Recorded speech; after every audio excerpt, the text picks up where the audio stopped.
Hi guys, how are y'all today? I hope everybody's doing well. I have quite a few questions that came through today, so I will be hitting all of those today.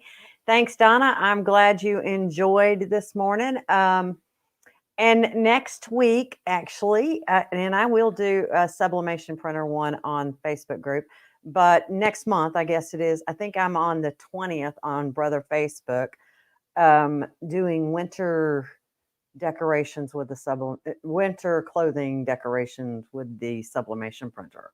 So you should be able to have some fun with that one. I've actually quite enjoyed mine. It's I made some fun stuff for Christmas, and I've done some stuff that's been funny, but made some mistakes. I waited to get into sublimation until we came out with one, but I will definitely be doing that next month with them. And since that's something that you're interested in, I will do it in the Education Connection. Caroline, happy birthday to you. At least Facebook tells me it's your birthday today. Hope you're having a good day. You're spending it with me. What more could you ask for, right? So, oh, we've got somebody from the UK in the house. Thanks for coming and joining us today. I'm glad everybody is well. Hopefully staying warm and dry. It's not too bad today. And okay, Marcia, that's just not nice to splot that in our faces. I was there last week and it was not warm at all. So yeah, it's not nice to do that. So glad you guys could join us today. Somebody's in the house from Canada. Thanks for joining us today. So we've got people from all over today. All right, if you didn't watch this morning, Brother Sews, I did a cute little table runner, and it was done quite easily. Let me see if I can pop up a picture of it here real quick. But that's not what we're going to cover today. However, there are some things that were some questions that were asked on that today. So I will probably answer a few of those questions. Let me see if I can pop this up. Let me do a new page here. And I'll pop my picture on there. So this is what we did. Let's see here, share screen. So this is the project that I did this morning on Brother Sews. And it was all about using decorative fills and motifs. Or actually, we didn't talk about motifs, but we did decorative fills.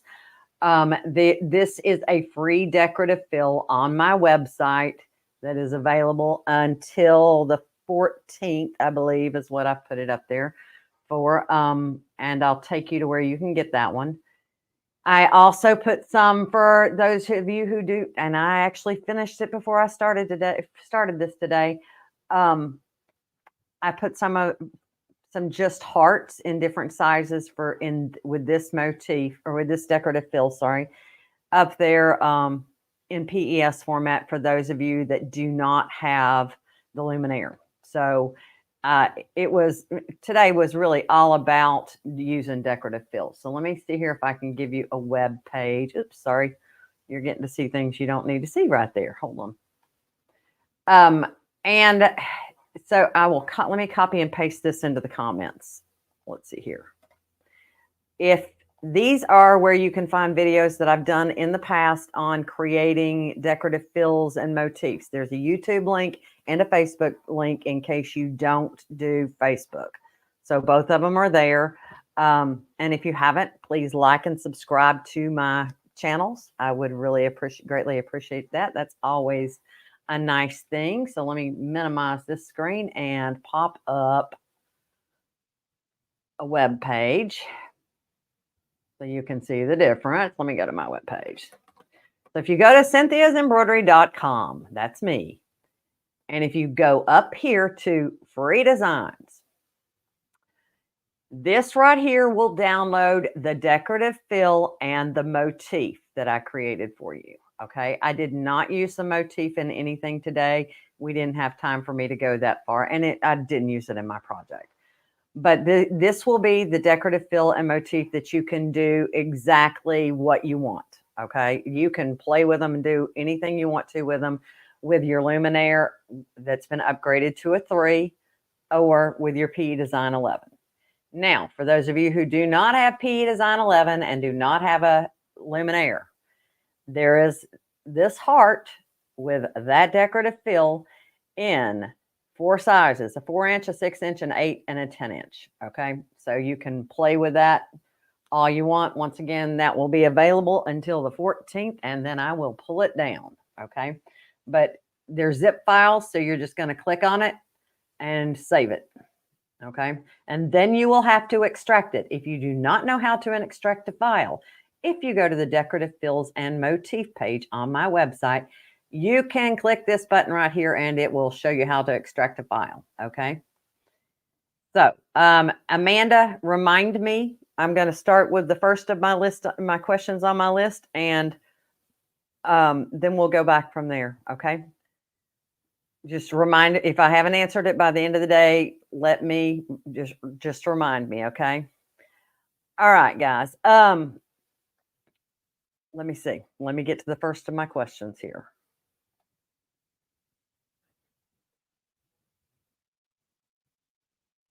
All right, Snowflake names. So Reen has got us on the Snowflake names rush. It's been, and I've had more requests for how to do Snowflake names in the last 2 weeks since she did her live on that Saturday than I've had in a long time. And she must have done it in Dime software or something, because I mean, it's not hard to do in PEDESIGN. So just keep that in mind. I will show you how to do this. So let me minimize this and let's go into PEDESIGN first. All right, so here we are in PEDESIGN. Wow, that's a weird look for mine. Huh, interesting. If I want to do a snowflake name in PEDESIGN, it's really easy, and it's going to be the same in both programs, regardless of which program you use. Let me put my name in here. It'll be very similar in both programs. In this one, we're going to go to the Home tab, and we'll choose Arrange Copy and Circle Copy. Now, you can choose how many you want around it or how far apart they are. So let's say I want 7 snowflakes. Then I can draw my little circle here and drag them the direction I want them to go, and then left click once they're there. So if you don't like how they're crisscrossed, then you need to make your circle bigger. So I'm going to undo, and we'll make my circle a little bigger. And go back and put my number in there.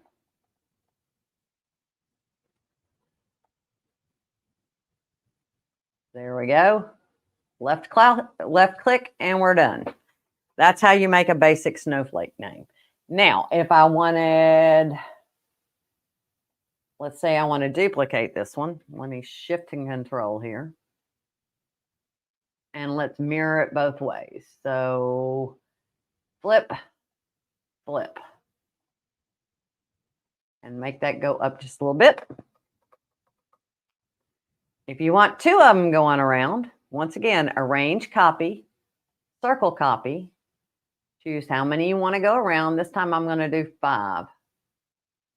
Draw your circle. And left click when they get where you want them to go. And that's your basic on a snowflake name. I don't like the way those are arranged. So once again, I could undo, grab them again, arrange copy, circle copy, and let's try it one more time here. If I do spacing instead, let's do spacing and you'll see the difference between that. That's just adjusting the spacing between them, and based on how you drop, where you drop it. And you can see how it's adjusting itself based on the direction I'm going.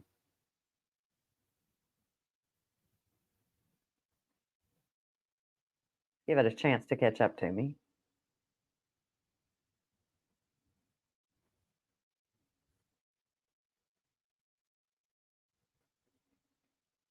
Let's go right there.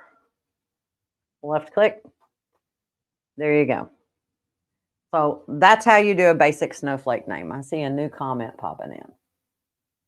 Um, yes, using script is fine as well. And you can, if you don't like the one you've got, select it and pick something else. So you can always play with it.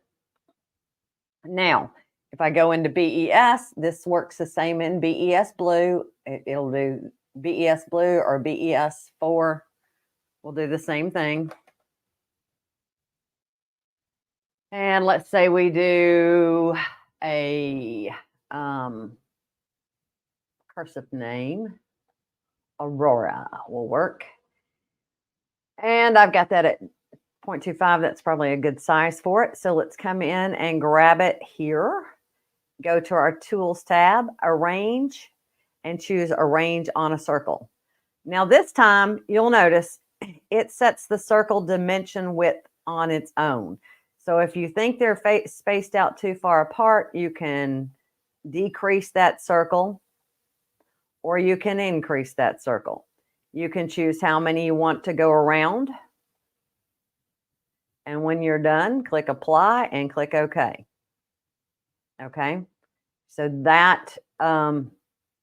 that's basically how you do it. Now, one thing you do need to keep in mind when you're doing it, just so you know, when you come in here, look down here, make sure it's going to fit in a hoop that you have. So if you increase that circle width, make sure that it's still going to fit within a hoop size that you can do. If not, you may need to scale your design down. So you may need to scale the text down. And you can do that still right here in this screen. So let's say I take my circle dimension down to 90% and apply it. You can see how it's changed the width of it, changed the output size. Let's say we want to go down to 85%. Apply it. Now they're getting closer together, and now we're within a 6 by 6 inch hoop. I do believe it, below 150. So when you click Apply and click OK, you're done. Okay. Cindy, I don't have any specific videos on beginner. Everything that I have out there is based on customer questions at this moment. There are some that are older that have to do with next. I mean, I've got a Craftsy class that's still out there that most of the basics still apply that get you started. But usually people purchase my workbook more for that because it is a step-by-step tutorial to walk you through everything. Now, it is a version 10 workbook. I've addressed all of the 11 features in lives along the way. So that's what I would say. What's the difference between BES4 and BESBlue? Well, let's see here. I think I've addressed this before, but I couldn't tell you which video. BESBlue is the base level of BES. Okay, you can't add any power packs to it. It has one activation. It does not have the wireless features, which means you're not going to be able to transfer wirelessly, but it is the base level of BES4 is BESBlue. So if you've already got BES4, there is no reason for you to purchase BESBlue. Okay. It is not a higher level.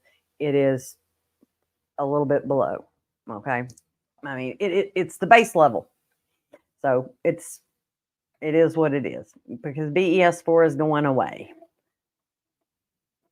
We can no longer source the wireless stuff, so the BES cloud and all that is going to no longer be with us. All right, so let me go see what my next question was. Okay, so Crab. All right, we're back to PEDESIGN. Okay. And let me delete this one and let me pick a hoop that I want to deal with.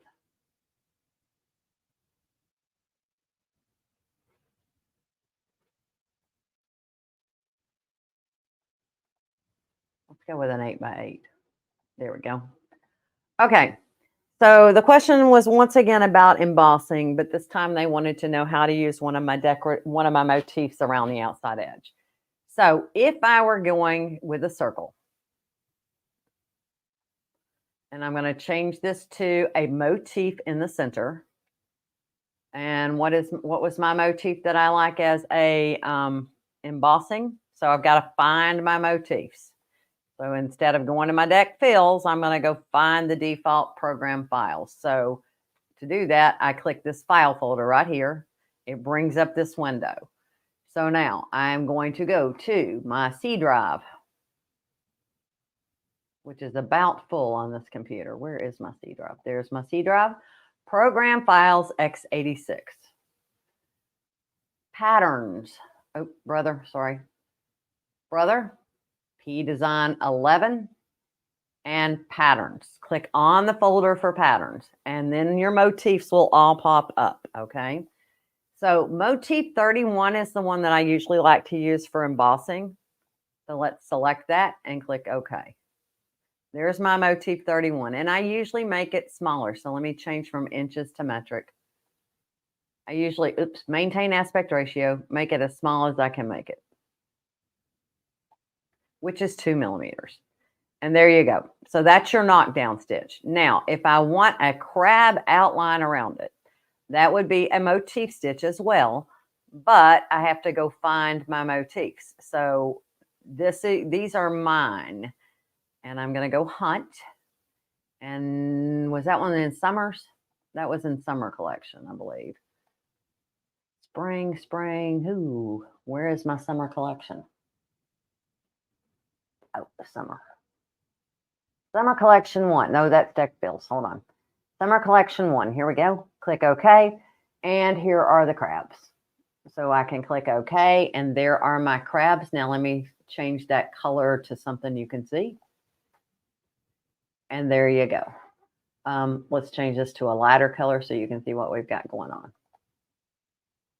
So now you've got a motif with a crab fill around the outside edge. Now what you may not realize is that with your motifs, you can switch the opposite direction. So if you wanted the crabs facing inward, you can have them going inward. You can alternate one crab going in, one crab going out. And you could have changed their direction if they were directional. These aren't really that directional, so just keep that in mind. But they are definitely directional when you go inside and outside. Now, to emboss that area, if we were doing, okay, bringing in a shape, if you're going to do it this way, let me turn off that outline and change that to a fill. And let's center everything. So arrange center and arrange middle. You would do modify, overlap, set hole sewing. And then take that and turn off its stitch. Have it not sewn. So you notice I just picked the bunny part of it and turned it into not sewn, and not the whole thing, just the bunny part. All right. No, Cindy, you cannot bring BX fonts into this software. That is an Embrilliance trait. You can font map in PEDESIGN 11, and you can alpha map in BES4 and BESBlue, but you cannot use BEX fonts, okay? Let me see. Now, let me go back and see what my next question is. Hold on a sec.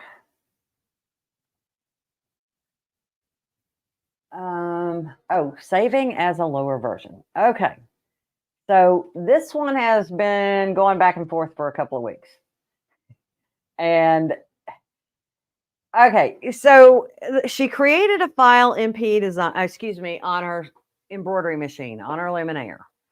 And it evidently was a class with Sew with Joe. But in order to manipulate it the way you want to, and I think I finally figured out what you did. You had multiple files going on, and you wanted to figure out how, when you merge those files, you could make them into one to be able to manipulate them. So here's the idea that I have, so that I can show you how to save as a lower version. Now, pretend this is and this is not, but pretend because I didn't have time to do all this today, but pretend this is your bag pattern that you were going to use and that all of this was part of that bag pattern. Obviously, it's not, but you can see that it's got a fixed stitch format around that, and that came off of my luminaire. Now, here's a heart that came off my luminaire, so pretend this is your fill part for that. Now, you can place them where they need to go. Let me grab this one and move it where it needs to go. But if I want to alter them by size together or adjust anything about them together, then I need them as one unit, because right now this one's in fixed stitch format and this one is as well. Well, the only version that has the 10 5/8 by 16 inch hoop happens to be version 11. So how can I work around that? Well, the trick is to come in here and notice the size of this hoop is 272 by 408, okay? Create yourself a user hoop. Edit user hoop. And what were those settings? 272 by 408. And name that hoop. We're going to call it Big Hoop. Add the hoop. Now you see my hoop is called Big Hoop. We're going to say okay. So now if I come into my hoops and I scroll all the way down, here's my big hoop. When I say okay, now if I go up to my save menu and I do File, Save As, and we're going to call this Test 2. And we're going to save it as a lower version. So now you'll notice that I have version 10 and version 9 available to me. All I have to do is get one or the other. It doesn't matter. Because those have the custom hoop in it, they don't have the 10 5/8 by 16 inch hoop. If you save it this way, it will do that. It will take care of that for us. So we can save it. And it's going to say it's going to be saved in the old file format. Is that okay? Yes, because that's what I'm trying to do. Now, hit New Page and open that file up. Here's my test 2. Open. So now when I adjust it, it's going to adjust everything.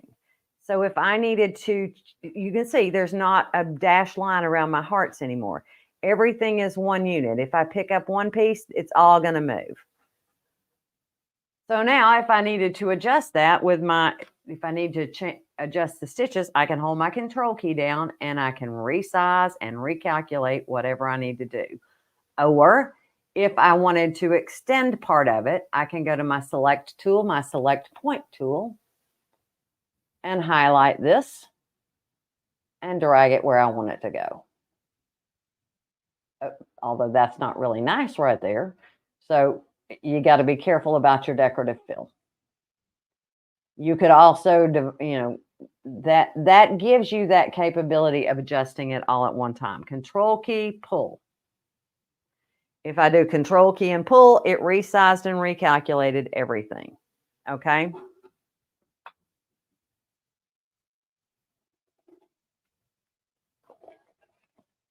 All right, guys. Now, let me see what else I have.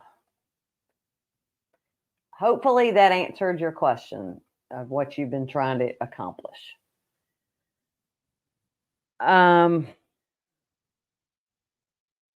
Score lines may have to wait, but I can. Yeah. Let me answer this other one up here. So, stamping. Okay. Stamping. And I've done this on quite a few shows, but I tend to use it more for when I'm doing text than anything else. So if I have a fill stitch on an area, and I go to my Home tab and I choose Stamp Emboss, Input Stamp. There are different stamps in your software program. So this is one I've created, so it's not in there. They're called Net Fills or Pattern, PATs. when you click on one, when you click on the area, it actually weaves it in that fill. So let me zoom in. So you can see that little bitty stamp. Depending on the direction of your fill will depend on how well your stamp shows up. So if I go to edit my stamp and I select it, I can make it bigger. I can rotate it to try to get more of it to show up. And I could also change my sewing attributes to where, oh, I do have to be out of the edit stamp tool to change my sewing attributes.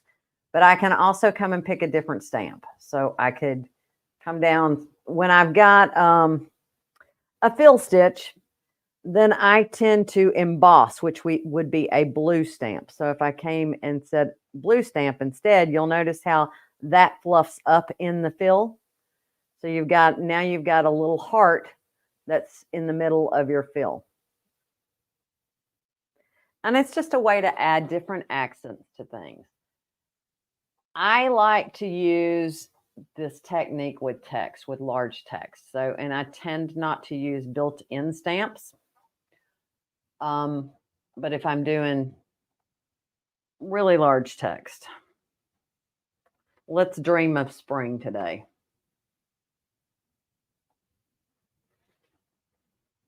So I've made really large text, and it's obviously not gonna, it's obviously bigger than it should be. Let's change our, oh, wait a minute. Let's go back to the regular hoop.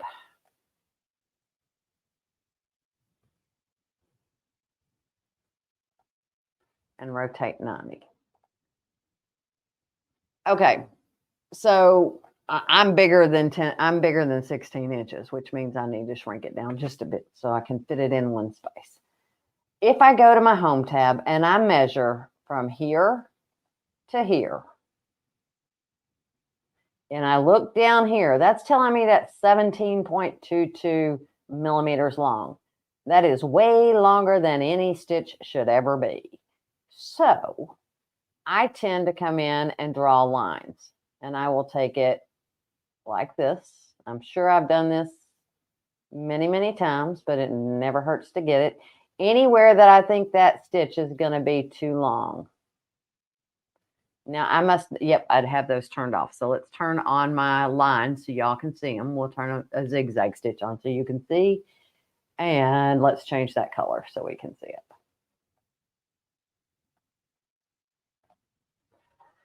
So now to split that satin stitch, and I could go back in and fix that line a little bit, but I'm not going to worry about it. I would come in and click my plus sign, click the first piece right here, come click my S, hit the select patterns tool, and then stamp emboss, and I would engrave that line. See how that splits that satin stitch up? That's a really nice way to use that. And it makes it work really, oops, I do have to select it. It's an easy way to get bigger text. Now, the downside of that is if I make my text even bigger, that line's going to move over. So you can see that it's gone out of its way. But instead of doing a line, I could stamp it. So I could input a stamp. I could come in here and say, I want to do this pattern and come stamp down the middle of this. Not my preferred method of doing it, but gives you an idea of something that you can do. Does that make sense to you, Miss April? Miss Amanda, sorry. How do you create a running stitch fill for a shape or a font instead of a fill or a satin? No, I don't. Okay, so DJ.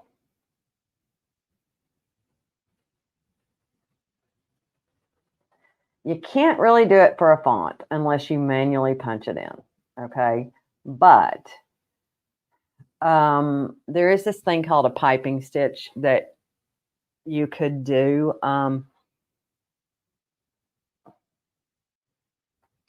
Or I know you're saying not a fill, And we can't adjust this density on, let me see.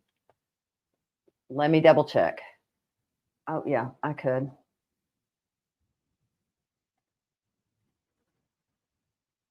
You could do a fill stitch, make your density very, very light. And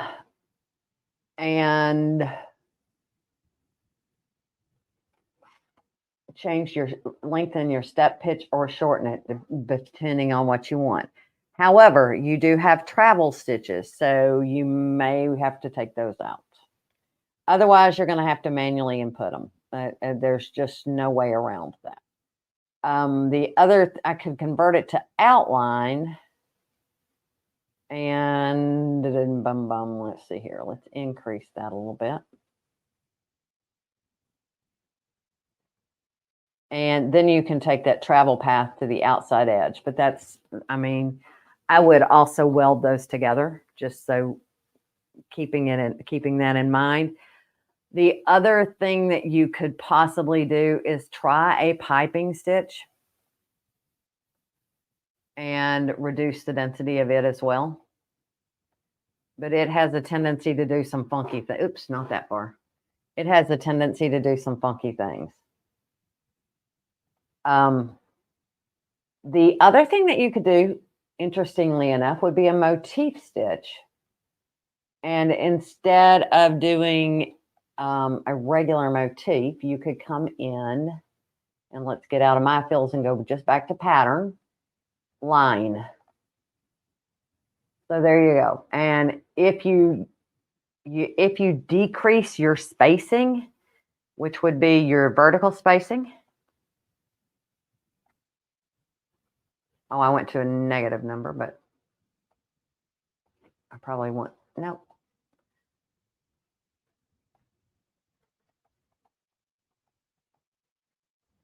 Decrease your spacing. There you go.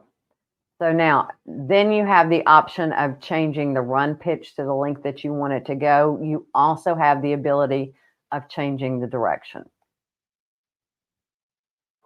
Okay, that's probably the route that I would go, is the motif stitch, if that makes sense to you. Otherwise, you're going to have to manually punch it.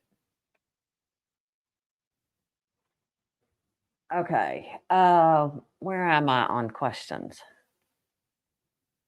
Was that the look that you were looking for? Is that kind of what you're looking for? I'm kind of, unless I see exactly the technique that you're looking for, it's kind of hard to say. But I think the motif stitch would give you the best result for what you're trying to do. Okay. And thanks, Cindy. I appreciate that. I enjoyed doing that. I will tell you though, guys, coming up with ideas sometimes is, especially when you haven't had any, I haven't had any creative time for me. So I haven't done any playing for myself lately, which means I'm not, I was brain dead. I could not think of something to do. I was like, okay, what am I going to do? I knew I was going to do custom decorative fills, but I didn't know exactly what I was going to do with those custom decorative fills, because let's face facts, me showing you how to put a fill in on the machine was going to take all of 2 seconds. So, oh, good. Thanks for letting me know that that's kind of what you were looking for. I think the motif will work the best for you. And then you can choose how long you want your stitch length to be. And you can choose how long the motif itself is. So if we look at that motif itself, let's zoom in on the motif. So you can see what we've got, and let's look at it in stitch view. So you can see that's the length of your stitch at 5 millimeters. If I come in and grab this letter and I change that run pitch down, you can see how it increases the number of repeats in there. So it kind of gives you an idea of how big your stitch is. So if I go down to, let's say, 3 millimeters, and I take this to 3 millimeters, then the stitch length and the motif itself is basically the same distance. So, Well, have fun with that, Betty. The stamping is actually quite interesting. You can make them whatever size you want them to be. It's just not something that I do a lot of. I will say I would rather stamp than use a programmable fill. So that was another question that came up today. What's the difference between a programmable fill, a decorative fill, and a motif? Okay, so they're all different formats, first of all. A programmable fill is a PAS file. Okay. A motif stitch is a PMF file, programmable motif fill. And PAS is a just a programmable stitch. Then PLF is the format for your decorative fills. PLFs are only recognized in PEDESIGN 11 or a Luminaire XP3. Those are the only two places that you can use that. So keep that in mind when you're doing it. Let's see here. You know, there's so many ways that you can use what's built into our machines, as well as software, to come up with different ideas. I truly enjoy the Trapunto one. Looks really cool, and I still haven't finished that one. I guess I should bring it back up and finish it. But it's super easy to do, and all of that. I mean, everything that I did was done on the machine itself, besides creating the links that I put in the chat are broken. Try copying and pasting them, Donna. Otherwise, I'll post them in the education. I actually did post them in the Education Connection earlier today, and I'm pretty sure they work. But if you can't do that, if you can go and find the lives from the dates that I put in there, I even put the timestamps. Thanks, Patty. You helped. That was Patty Hamill is the best in the world when it comes to. She keeps up with what I did every week. And let me tell you, I go and use that spreadsheet very often. So I mean, that's kind of my go-to. Let's see here. There is, okay. There's not an automatic way. It automatically should add. You just don't see it. The machine itself adds in tie-offs. Because there's really no way to turn it on and off, but there is a way to make it happen if you need to. So let me see here. Let me turn off this comment first, and then let's see here.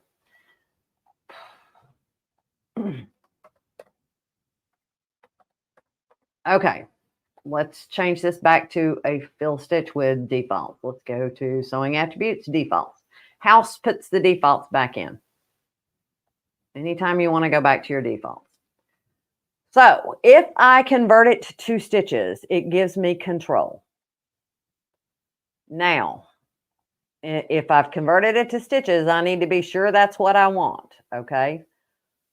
So I'm going to come in and I'm going to grab my A, and I'm going to go select point tool. And I do believe it's the home key on my keyboard. Let me double check that. Let's see here, which is function home. Okay, so that's the end point. This is the beginning point. Okay, so let me zoom in. You can see it's kind of done a tie off here. That is its kind of version of a tie off. You can see that there are hidden stitches underneath here that are automatically added in there. And those are the tie off, but you can always add, make it a little bit more obvious, and put them a little closer together. Now, if I go to the end stitch, which is on my keyboard function end, it'll take me to the very last stitch in that A. And there it is. So if I peel that away, you can see there are stitches in there where it's added them for you automatically. But if you don't think it's added enough, you can always come in and adjust that as well. So I could come in and add another point. And there you go. So that gives you that capability. But honestly, your machine should do that. You shouldn't need to take care of. You should not have to add that in there yourself. When do I use a programmable fill? It is very rare. And I'll tell you why. I don't like them. They add so much time to my stitching. And if I'm working on a knit, you never know if you're going to get a gap. So you have to make sure that your beginning and ending points are not going to be somewhere where they meet in the middle. Let me show you what I mean, Linda. Let's say we have a heart shape. And I go and I change it to a programmable fill stitch. Let's go back to let's set our density at the default and put us back in realistic preview. Okay, so this is a programmable fill, and the default one is that guy right there. You can come in, and any of those stamps that we just used can be programmable fills. So I'm going to grab that one right there. And you can see how it's woven that little pattern in there. Let me change to a 4x4 hoop so we're not looking at such a big honking thing. That way I can, so you can see that it's woven that into a satin stitch, really. That's one of the reasons I don't like it. It's just not my favorite thing. Now, if we watch this stitch, let me select it and go zoom out. You're not going to zoom out any further. Make it smaller.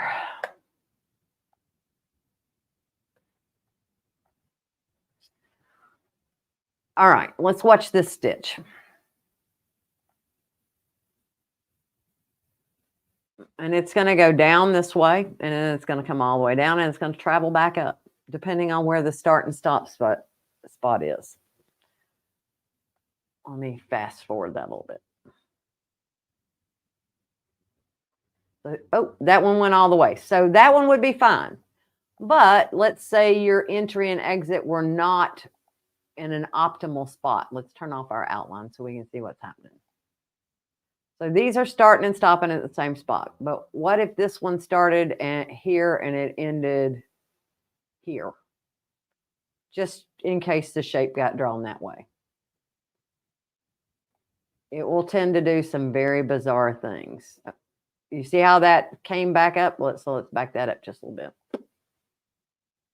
See, it stopped right there where it started. And then it will travel down to the bottom and come back up. Well, this spot right here is where you're going to get a gap if you're working on a knit. And let's look at the difference in stitching. How many stitches are in this design once it finishes up? Actually, I'm just going to stop it.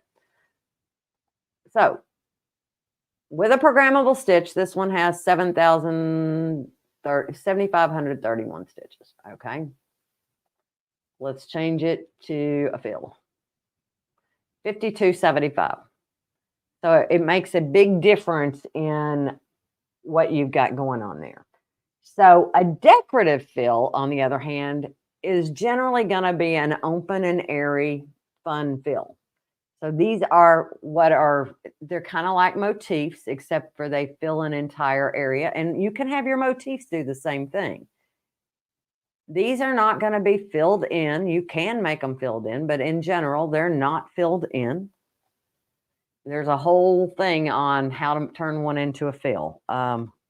We did one day, one of these episodes, but you can put them together closer and make them more different.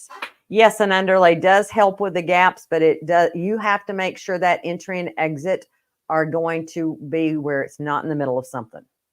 So if you've got something with a lot of hole sewing in it, not optimal. But you can make them more dense, but generally they're open and airy fills. Okay. So they're more for a quilting type effect. They are not for edge to edge quilting, however. Okay. You also have motif stitches that are available to you. Motifs are open and airy fills as well. They can be, if you're doing a motif, it can be as a fill as well. And you can adjust the angle of it to where they're straight across, and you can put an outline around them. So you can play a lot with these as well. And a motif can go up to 3.94 inches, which is 100 millimeters. So I got to have one single motif in that, which is not a great option for that one, but let's say we went to 50. I get two, kind of. Let's say we go to 35.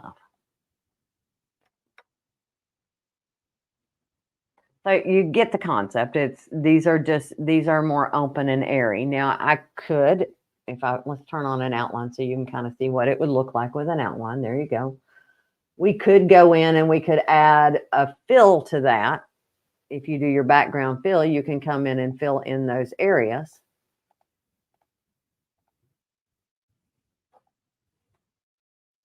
And it doesn't matter what pattern you pick. You can then come in and change that to a regular fill stitch or a concentric circle or a spiral stitch or any of those. You could do a net fill. You can do a lot of fun stuff with that.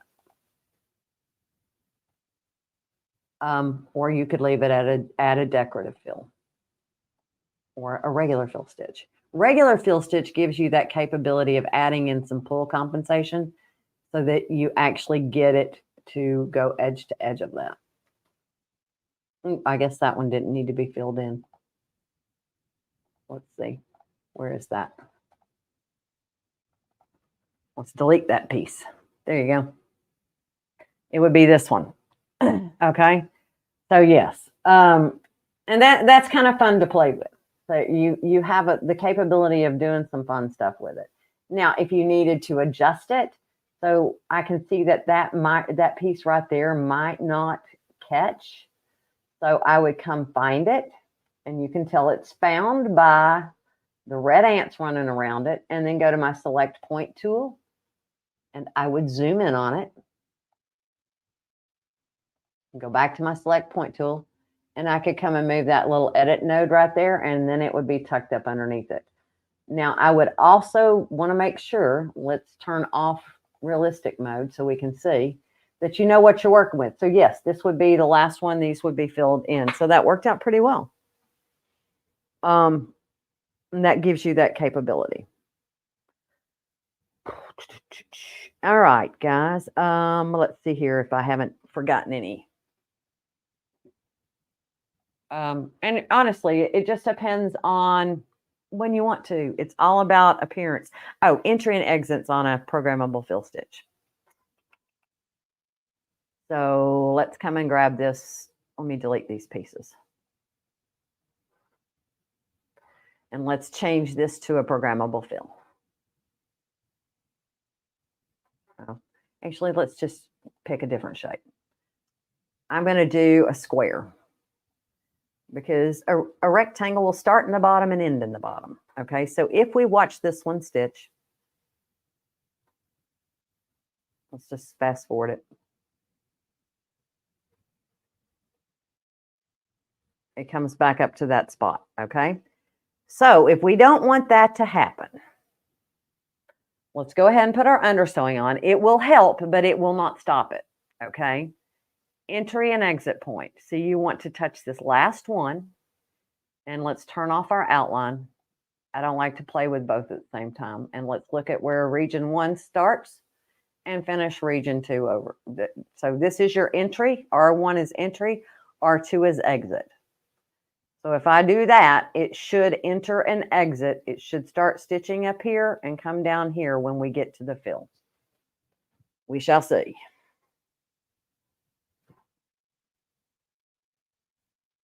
You want it to go one continuous outline from one edge to the other. And layout and editing is the only place that allows you to do that. Okay, I'm bored with it stitching, so we're going to go fast. See how that... Now that went all the way across without starting and stopping. If we watched it the other way, let's undo my entry and exits. And watch it stitch. So it goes down, comes back up. Let's back that little, so see, it came all the way down to there, then it went down to the corner and it came back up. So right here, where it meets, is that it has a tendency to gap when it's on a knit. Okay. All right, guys. Other questions, anything? Well, Cindy, we are with you on your journey. I hope all works well, and you are in my thoughts and prayers. I will put you up for prayers every night. It is not it's not a fun thing. A motif fill is done in the exact same way that I would do it in the way I've done the video that I did on version 11 would be the exact same way you would create a motif in version 10. Okay, there's no difference between the two. But they are not the same as decorative fills. Okay, it's they are totally different animals. They stitch differently. All right, guys. Any other questions for me today? There was one last thing I was going to try to show, and this one's for Linda Dreyer. And that was with CanvasWorkspace, while y'all think if there's something else. But I don't know if I have an SVG on this computer that will meet my needs, but we'll see. It doesn't look like I have an SVG at all. So we're gonna fake it, okay? I'm gonna come in here and I'm going to grab this right here.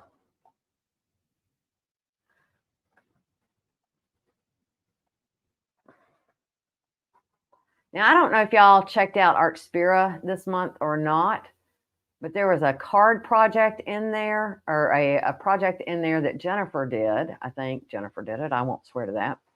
That is based on this shape right here, okay? And it's a card project, so it would have needed, if you, let's assume I brought this in as an SVG file, okay? Instead of cutting that, I wanted to score that so that it bends for me. So I would come in and grab my two pieces, my lines there, and I would go to my properties window. And where it says dash pattern, you can change your dash pattern to where you have a scored line. If you want it longer, you can make it a longer distance between them. So depending on what you need for your score pattern will depend on which one you pick. So I kind of like that one right there. And that's simply how you get a score line. So if you pick the line that you need, you just go to your properties here, the little paintbrush. Let me go grab one of those lines again. Go to your properties and pick your dash pattern. And that turns it into a score line. So let me see here if I can find that project for you guys to see. And it may be part of Artspira Plus, but it's a cute little project. I'm not sure. Let me open up my Reflector app here. Yes, Princess, I'm sorry. I dropped that on you. I'm sorry, baby.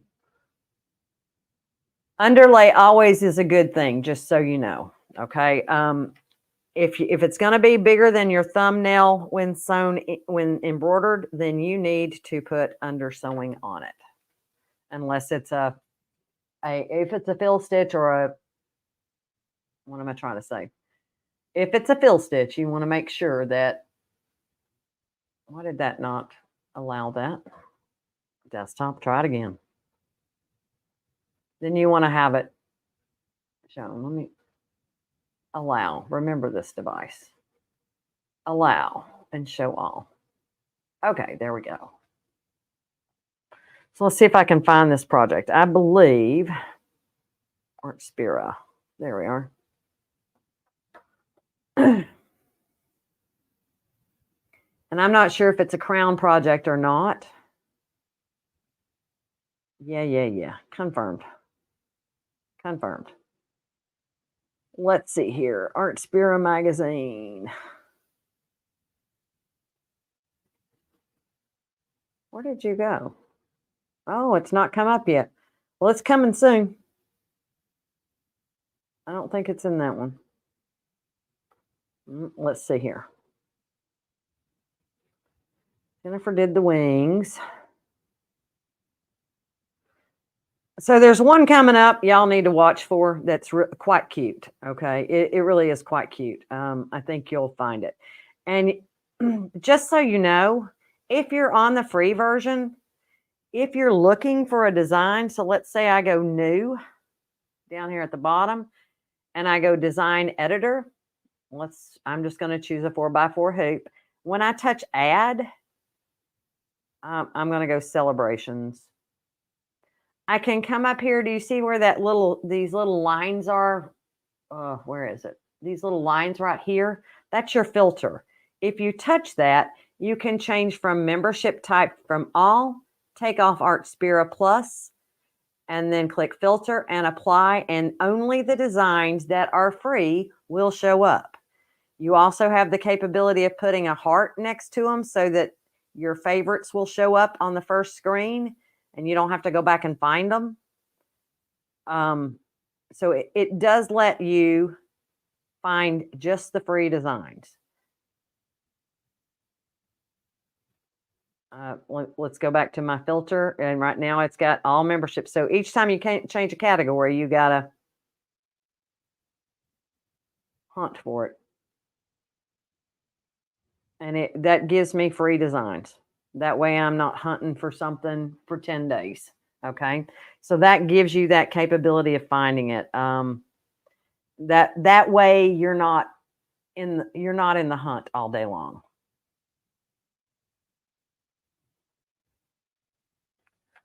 All right, guys. So let me see here.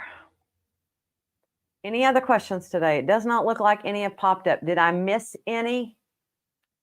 I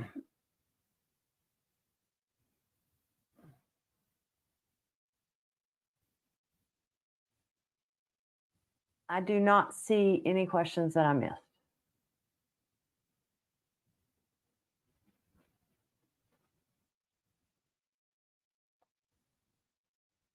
It does not appear to. So let's see here. It may be because I'm wondering if that share is not coming up because it's got all of this at the end of it. Stop at share. So if you'll start with YouTube and then go to share, it should work. And so start at the HTTPS YouTube and stop at share. That should work. I don't know why it copied all that weird stuff in there. That's weird. Oh, well, I know why. All right, let me try putting those links in there in a different manner. Give me just a sec, okay? Let me copy and paste here, and we'll do it one at a time here. And here's the time code. And then I'm going to give you the Facebook video.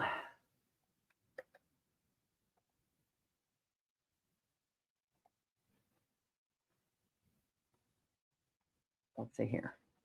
Let's see if this link works for you now. Somebody check it. If this doesn't work, then that should work for the Facebook one. Now let me grab the YouTube one.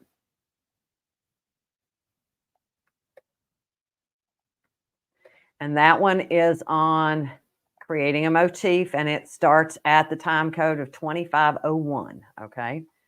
So now somebody try that time code.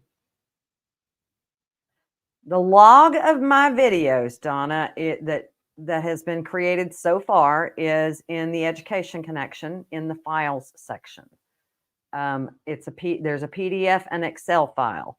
And if any of you want to fill in any of the missing spots, if you go binge watching and you feel the need to fill some in, we always appreciate that, because y'all know how many things I go through in a weekly item, a weekly Facebook page, a Facebook live. We go through a lot of stuff. So me going back and watching all that, there's not enough hours in the day. But if you happen to be watching, you could always write down what's in there. That saves me a lot of time. But if you look in, let me pull up the education connection over here. The education connection in files. This is right here. Patty that's the PDF file, and here is the XL file. So if you're in the mood to play, go in there and check out the Excel file and add to it. If you're not in the mood to play, then go just check out the PDF file. It is really nice to be able to play with those things. So, and that's under files. There are also guides in here, just so y'all know. My connection is in here. My design center with a scan and cut. How to use scan and cut files without my connection. What's editing? How can you edit in your machine? Artspira, using the scan and cut with applique, edge-to-edge quilting. So I would like to know what you all want to do in there, because that's where I do machine stuff. Heather's no longer in the machine world with me. So if there's something OESD that you think you want to do, she'll be the one that can do that. You know, we can show different techniques, but I need some ideas on what you want to do. If you don't have anything for me to do, then I'm kind of wondering. I have time in February. So I have time to do a live in there in February. So if there's something that you want to see that's a machine technique that's in one of these machines I have here, I'll be happy to. I heard somebody say sublimation, so we can do sublimation in there. I just didn't want to force sublimation on the group unless there were people interested in it. So, all right, guys, if there is nothing else today, somebody tell me, did those links work that I just posted in there, the individual ones?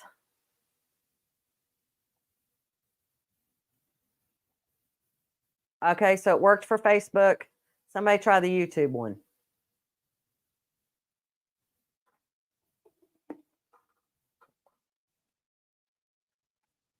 Anybody?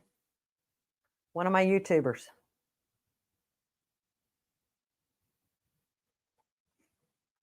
If not, somebody tell me what I did today and I'll go back in and put it in the descriptions.